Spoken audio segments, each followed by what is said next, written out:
आज जो हम लोग चर्चा करेंगे वो करेंगे इबोला वायरस, ठीक है। और इबोला वायरस एक बहुत ही खतरनाक बीमारी होती है जिसका आज तक विश्व में कोई ठीक या हम कह सकते हैं कोई सटीक उपचार नहीं है।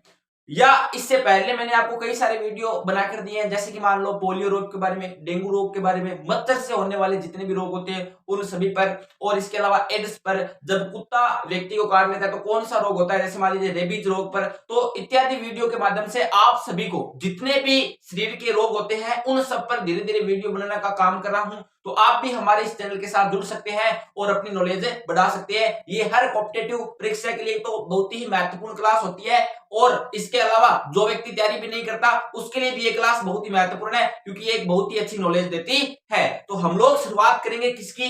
Ebola virus. तो इबोला वायरस क्या होता है? ठीक है, इस इबोला वायरस का एक दूसरा नाम भी होता है जिसको हम लोग क्या बोलते हैं? जिसको हम लोग बोलते हैं जूनेटिक डिजीज। क्या बोलते हैं? Zoonotic disease. ठीक है, ये आपको ध्यान रखना है। जैसे मान लो कई बार परीक्षा में पूछा जाता है कि जो इबोला वायरस है इसका अन्य नाम क्या होता है, तो जूनेटिक वायरस होता है। ये आपको क्या रखना है? ध्यान रखना है। इसके बाद में अगर आगे की बात की जाए तो इसका जो कारक होता है वो हमारे पास होता है इबोला वायरस। क्या होता है? Ebola virus. उसके बाद में जो फैलने का माध्यम है कि भाई इबोला वायरस किसकी वजह से होता है या किसके कारण ये फैलता है इबोला वायरस, तो ये फैलता है बोट यानी कि हम लोग बोल सकते हैं चमगादड़ की वजह से। जो इबोला वायरस है किसकी वजह से फैलता है? चमगादड़ की वजह से फैलता है। और अधिकांश अगर आपसे मैं कहूं तो एक चमगादड़ ऐसा है जिसकी वजह से बहुत सारी बीमारियां होती है इंसान को, ठीक है। तो ये बहुत ही इंसानों के लिए डेंजरस होता है चमगादड़, ठीक है। तो हम लोग कह सकते हैं कि जो हमारे पास में इबोला वायरस है वो किसके माध्यम से फैलता है, तो हमारे पास फैलता है चमगादड़ के माध्यम से। अब प्रश्न ये उठता है कि जब व्यक्ति को इबोला वायरस हो जाता है तो उसके सिम्टम क्या होते हैं, लक्षण क्या होते हैं, पता कैसे चलता है?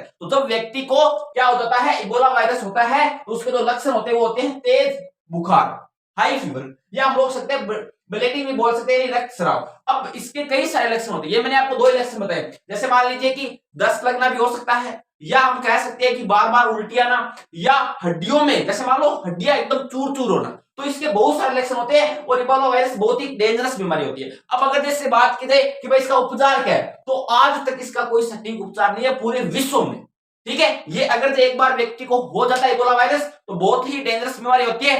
अगर जिसका रखाव या इसको कह सकते हैं परहेज से जब रोगी को रखा जाता है और धीरे धीरे समय समय पर जो छोटी मोटी मेडिसिन है, तो अगर उससे उसका धीरे धीरे इलाज किया जाए, रख रखाव खान पान अगर जैसे रखा जाए, तो वो 10 साल के भीतर, मतलब लगभग कितने साल लग जाते हैं? 10 साल लग जाते हैं इस बीमारी से उसको दूर होने में, ठीक है। तो इसलिए मैं कह रहा हूं कि इस बीमारी का कोई सटीक इलाज नहीं है हमारे पास में। किसका? इबोला वायरस का, ठीक है। तो मैंने आपको इबोला वायरस की पूरी जानकारी दी है। मेरे हिसाब से आपको पूरी बात समझ में आई होगी। धन्यवाद।